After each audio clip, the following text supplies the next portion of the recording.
ومنهم من يستمع إليك حتى إذا خرجوا من عندك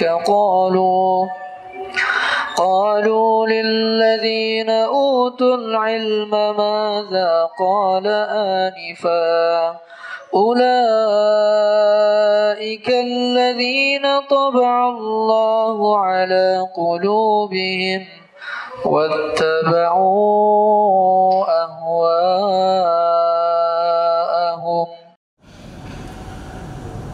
إن الحمد لله نحمده ونستعينه ونستغفره ونعوذ بالله من شرور أنفسنا وسيئات أعمالنا من يهده الله فلا مضل له ومن يضلل فلا هادي له أشهد أن لا إله إلا الله وحده لا شريك له وأشهد أن محمدا عبده ورسوله اللهم فصل وسلم على هذا النبي الكريم وعلى آله وأصحابه ومن دعا بدعوته ومن اتبع سنته إلى يوم الدين أما بعد عباد الله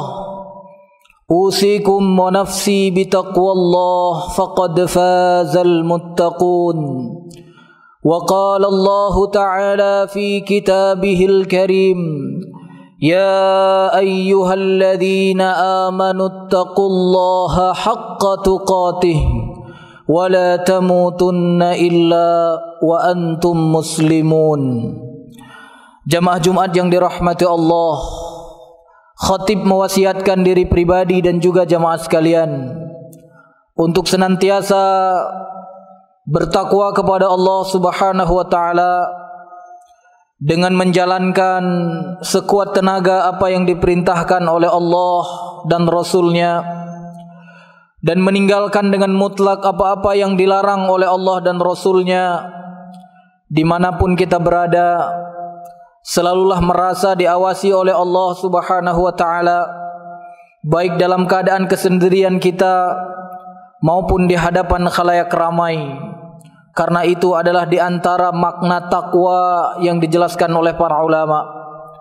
Jamaah yang dirahmati Allah, karena saat ini masih ada hawa-hawa kemerdekaan negara kita, negara Republik Indonesia, maka jamaah yang dirahmati Allah, pada kesempatan ini khatib ingin menyampaikan sebuah tema yang terkait dengan Islam dan pengaruhnya di dalam membangun kepribadian Muslim yang merdeka.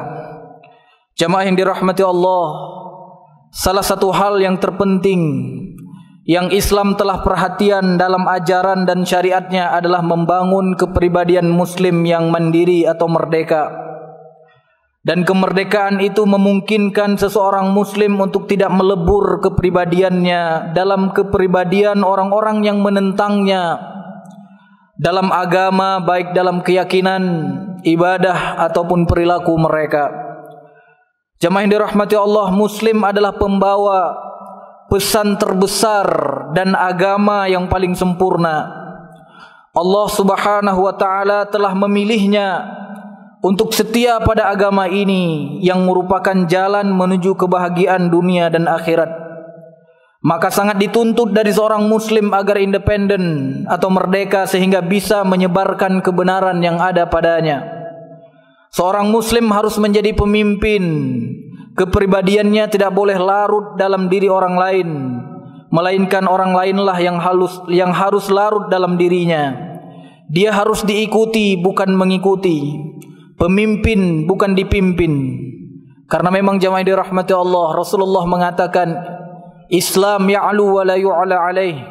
Islam itu tinggi dan dia tidak bisa ditinggikan dengan yang lainnya. Karena jamaah dirahmati Allah, bersama Muslim ada kebenaran yang dibutuhkan oleh umat manusia. bersama muslim ada petunjuk yang menyelamatkan dari kesesatan pikiran dan kesimpang siuran. Jika kepribadian seorang muslim hilang, ia akan menjadi peniru orang lain, maka kebenaran dan agama yang benar bersamanya akan hilang. Kejahatan terbesar terhadap agama adalah kehilangan Islam seseorang, kehilangan kepribadian dan identitas keimanannya, dan kemudian ia menjadi peniru orang-orang yang menentangnya dalam agama, baik dalam keyakinan, ibadah maupun perilaku. Oleh karena itu, jamaah yang dirahmati Allah, Islam selalu mengarahkan dalam banyak syariatnya, dalam banyak bentuk ajarannya untuk mencapai kemerdekaan dalam kepribadian seorang muslim. Yang kita lihat banyak contohnya, jamaah yang dirahmati Allah.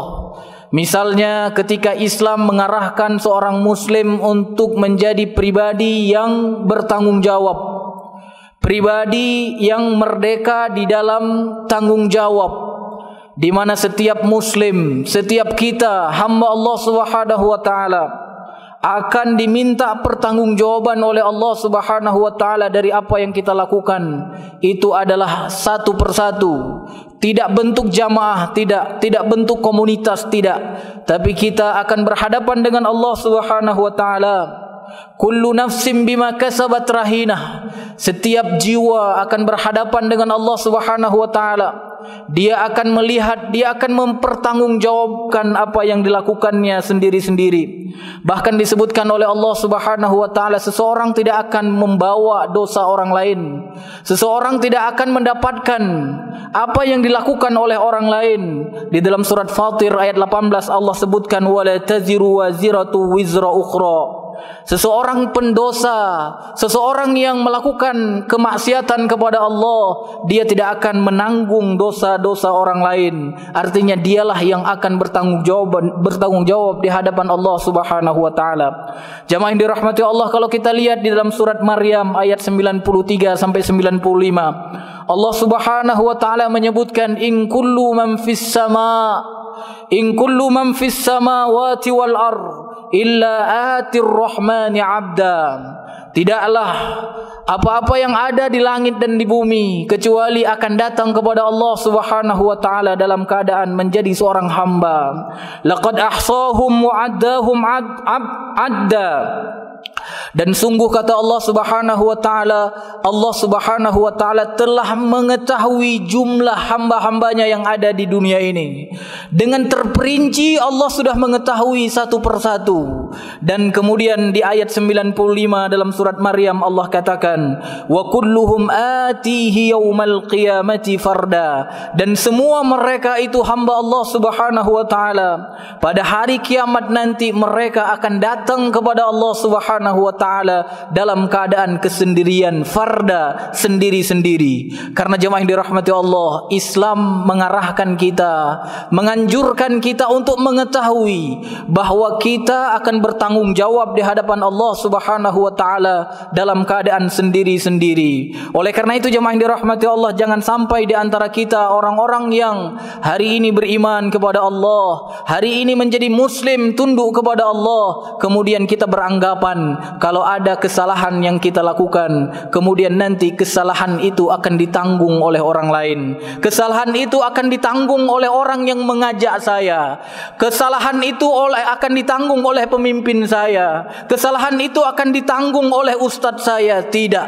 Jamaah yang dirahmati Allah, setiap muslim ketika dia melakukan kesalahan, maka dengan kesalahan itu dia akan dihukum oleh Allah Subhanahu wa taala. Begitu juga ketika dia melakukan kebaikan, maka di saat itu dengan kebaikan itu akan diberikan ganjaran oleh Allah Subhanahu wa taala.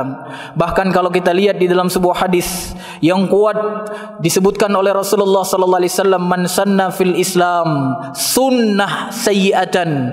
Barang siapa yang mencontohkan, menghidupkan satu kebiasaan yang buruk, fa alaihi wizruha, maka kata Rasulullah sallallahu alaihi wasallam dia akan mendapatkan dosanya, wa wizru man amila biha min ba'dih, karena ada orang yang mencontohkan keburukan dari dirinya, maka dirinya akan bertambah dosa gara-gara ada orang yang kemudian mengikutinya. Dan Rasulullah sallallahu alaihi wasallam menyebutkan di akhir hadisnya, min ghairi ayyanqusu min auzarihim syai'a, dengan catatan tidak mengurangi dosa-dosa orang yang mengikutinya. Artinya ketika ada seseorang muslim mengikuti kesalahan dari seorang yang mencontohkan keburukan, maka dia pun berdosa. Dia tidak bisa beralasan kepada Allah Subhanahu wa taala, ya Allah, aku mencontohkan keburukan dari si fulan, maka hukumlah si fulan, jangan hukum diriku. Itu tidak berlaku di hadapan Allah Subhanahu wa taala. Karena kata Rasulullah sallallahu alaihi wasallam, min ghairi ayyanqusu min auzarihim syai'a, dengan catatan tidak mengurangi dosa-dosa orang yang meniru keburukan itu. Jamaah yang dirahmati Allah, Islam juga mengarahkan kita untuk selalu merdeka di dalam masalah i'tiqad, masalah keyakinan, tidak menjadi seorang yang taklid, menjadi orang-orang yang ikut-ikut tanpa dalil, tanpa hujjah, atau bahasa lain taklid a'ma, atau pengikut-pengikut yang dengan kebutaannya. Jamaah yang dirahmati Allah, orang-orang terdahulu ketika para anbiya, termasuk Nabi kita Muhammad sallallahu alaihi wasallam, ketika mengajak mereka untuk mentauhidkan Allah, maka seringkali mereka mengatakan, sesungguhnya kami mendapati nenek moyang kami atas sebuah jalan, atas sebuah agama, atas sebuah mazhab, yang kemudian ini menjadikan mereka mengatakan kepada Allah Subhanahu wa taala, wa inna ala atharihim muhtadun, kami telah menjadi orang yang mendapat petunjuk untuk mengikuti nenek-nenek moyang mereka. Jamaah yang dirahmati Allah, ini adalah perbuatan yang tercela. Karena jamaah yang dirahmati Allah, Islam mengarahkan seorang muslim untuk menjadi orang yang merdeka, independen di dalam keyakinan, di dalam i'tiqad. Tidak boleh asal ikut ketika itu yang kita ikuti bertentangan dengan hujjah dan dalil yang disampaikan oleh Allah dan Rasulnya. Jamaah yang dirahmati Allah, disebutkan dalam surat Az-Zukhruf ayat 22 oleh Allah Subhanahu wa taala, idz qalu inna wajadna aba'ana ala ummatin wa inna ala atharihim muhtadun. Ketika mereka diajak untuk mentauhidkan Allah, mereka kemudian mengatakan, kami mendapati nenek moyang kami ala ummah, yang diartikan oleh para ulama. Di antaranya Umar bin Abdul Aziz mengatakan makna ala ummah adalah ala tariqah, ala sebuah jalan, di atas sebuah jalan, atau ala madhab, atas sebuah apa yang orang condong ke dalamnya. Jamaah yang dirahmati Allah, juga Allah Subhanahu wa taala mengancam orang-orang yang mengikuti di dalam masalah keyakinan, di mana disebutkan oleh Allah Subhanahu wa taala di dalam surat Al-Baqarah ayat 170, wa idza qila lahum ittabi'u ma anzalallah qalu bal nattabi'u ma alfayna alayhi aba'ana awalau kana aba'uhum la ya'qiluna syai'an wa la yahtadun. Ketika dikatakan kepada mereka, ikutilah apa-apa yang telah diturunkan oleh Allah Subhanahu wa taala, maka kemudian mereka mengatakan, sesungguhnya kami mengikuti apa-apa yang telah dikerjakan, apa-apa yang telah kami dapati dari nenek moyang kami, dari bapak-bapak kami. Walaupun kata Allah Subhanahu wa taala, nenek moyang mereka, bapak-bapak mereka tidak sedang menjadi orang yang berfikir. Bahkan disebutkan bapak-bapak mereka tidak akan menjadi orang yang berfikir untuk di masa yang akan datangnya. Dan juga disebutkan oleh Allah, bapak-bapak mereka ketika itu bukan orang yang sedang mendapatkan petunjuk oleh Allah Subhanahu wa taala, dan disebutkan juga oleh Allah mereka tidak akan mendapatkan petunjuk dari Allah Subhanahu wa taala. Tapi kemudian karena mereka tidak menjadi orang yang merdeka di dalam masalah keyakinan, mereka pun menjadi orang yang mengikuti nenek moyang mereka. Oleh karena itu jemaah yang dirahmati Allah, Islam mengarahkan seorang muslim untuk menjadi orang yang merdeka. Tidak boleh mengikuti keyakinan-keyakinan yang itu bertentangan dengan apa yang diseru oleh Allah dan Rasulnya. Jemaah yang dirahmati Allah, maka seringkali kita temukan di dalam ayat-ayat Al-Quran, di akhir-akhir ayat sering kita temukan Allah Subhanahu wa taala berfirman, afala yatafakkarun, apakah kalian tidak berfikir? Afala yatadabbarun, apakah kalian tidak bertadabbur? Oleh karena itu jemaah yang dirahmati Allah, kita seorang muslim diajak oleh Allah Subhanahu wa taala menjadi orang yang merdeka dengan menggunakan akal sehat kita. Jemaah yang dirahmati Allah, karena ini adalah hari Jumat, khutbah Jumat tidak mungkin kita jelaskan bentuk syariat Allah Subhanahu wa taala yang mengarahkan seorang muslim untuk menjadi orang yang merdeka. Banyak syariat-syariat Allah, banyak bentuk-bentuk ajaran Islam yang semua itu mengarahkan seorang muslim untuk menjadi orang yang independen. Bahkan disebutkan di dalam masalah ibadah, Rasulullah sallallahu alaihi wasallam telah memperjuangkan bagaimana ibadah seorang muslim itu tidak boleh bercampur dengan ibadah-ibadah orang terdahulu, baik itu Yahudi, Nasrani maupun orang-orang musyrik pada umumnya. Coba kita lihat misalnya ketika Rasulullah sallallahu alaihi wasallam bermusyawarah ketika akan terjadi pensyariatan azan. Ketika itu diusulkan oleh para sahabat untuk menjadikan buk trompet digunakan untuk memanggil orang-orang solat agar diketahui oleh masyarakat datangnya waktu solat. Tapi kemudian Rasulullah sallallahu alaihi wasallam tidak tertarik sama sekali. Kenapa? Karena Rasulullah mengatakan innahu min amril yahud, karena trompet itu adalah dari perkara orang-orang Yahudi. Begitu juga ketika diusulkan agar dipukulkan lonceng, lam yu'jibuhu, Rasulullah sallallahu alaihi wasallam juga tidak tertarik.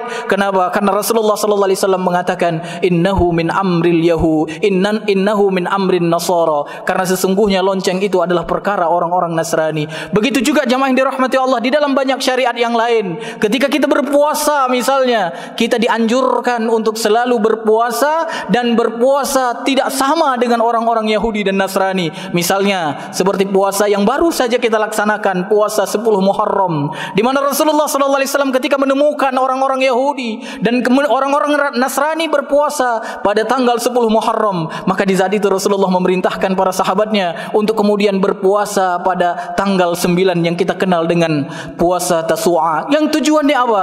Yaitu untuk menyelisihi orang-orang Yahudi dan Nasrani. Begitu juga jemaah yang dirahmati Allah, istiqlal di dalam masalah akhlak. Bagaimana Rasulullah sallallahu alaihi wasallam kemudian memerintahkan para sahabatnya untuk kemudian agar tidak terbiasa dengan salam-salam yang dilakukan oleh orang-orang Yahudi. La tusallimu bitaslimil yahud wan nasara. Rasulullah mengatakan jangan engkau mengucapkan salam, menegur orang lain, menyebarkan salam dengan salam yang dilakukan oleh orang-orang Yahudi dan Nasrani. Fa innahum yusallimuna bil akuf warru'us wal isyarah. Rasulullah menyebutkan sesungguhnya orang-orang Yahudi dan Nasrani itu ketika mereka menyapa teman-temannya dengan salam, mereka melambaikan tangan-tangan mereka. Mereka mengangguk kepala-kepala mereka, dan kemudian mereka menggunakan isyarat-isyarat mereka yang hari ini jemaah yang dirahmati Allah, ternyata apa yang dilakukan oleh orang-orang Yahudi dan juga oleh orang-orang Nasrani, kita pun kemudian mengikutinya. Oleh karena itu jemaah yang dirahmati Allah, mudah-mudahan ceramah singkat ini, khutbah singkat ini menjadikan kita kemudian sadar betul bahwa Islam, baik Al-Quran maupun sunnah Nabi Muhammad sallallahu alaihi wasallam, selalu mengarahkan kita untuk menjadi seorang muslim yang independen, baik di dalam masalah tanggung jawab yang kita sudah sampaikan, di dalam masalah ibadah yang kita sudah sebutkan beberapa contohnya, di dalam masalah keyakinan, di dalam masalah akhlak perilaku, bahkan disebutkan di dalam masalah penampilan. Bagaimana Rasulullah sallallahu alaihi wasallam memerintahkan kita agar kemudian menipiskan kumis-kumis kita dan kemudian membiarkan jenggot-jenggot kita. Subhanallah, itu semua adalah agar Islam menjadi agama yang independen, Muslim menjadi Muslim yang mustakil, yang merdeka dari apa-apa yang diajarkan oleh orang-orang Yahudi dan Nasrani. Barakallahu li wa lakum fil Qur'anil azim, wa nafa'ani wa iyyakum bima fihi minal ayati wa dzikril hakim, wa taqabbala minni wa minkum tilawatahu innahu huwas samiul alim.